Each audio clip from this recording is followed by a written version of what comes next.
I feel like when I'm with By the Beat as a group, I kind of fall into the role of the baby very naturally. I become the annoying and clingy one. But depending on who I'm with one-on-one, I kind of transform a little bit. Personality shifts. And I find that when I'm with Frio, because I have a favorite thing about each of them. I've mentioned that with Zeal, he's my favorite to banter with in a more like teasing, mean way. I think I mentioned that during my Breath of the Wild stream. I was like, especially Zeal, he's my favorite to tease and to be mean to. That's the dynamic that he and I have. And then with Sable, I think he's my favorite to play around with, like in a more goofy way. He's the one I like to make chaos with.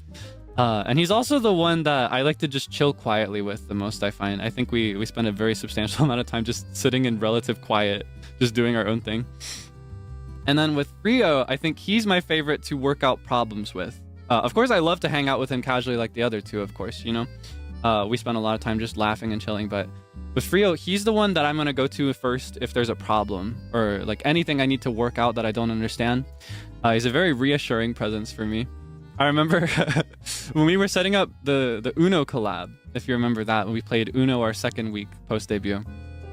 It was really difficult to get the game to work. There were a lot of problems that I was experiencing, and I genuinely, because the time was ticking to get it ready, because I need everything done days before. I'm the type that needs to prepare everything super early.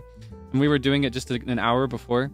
We actually started getting ready 2 hours before, but yeah, this was like an hour before, and I could not get it to work. I was genuinely on the verge of breaking down over it. I was like, I don't want to play this anymore, you guys. I can't do this.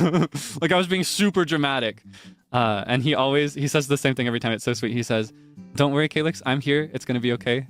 And it always is. It's always just fine. So I found that with a game like Bokura, where it's a lot of coordination and problem solving, he was very easy for me to communicate with. I had a lot of fun. So I'm glad that you could enjoy watching that.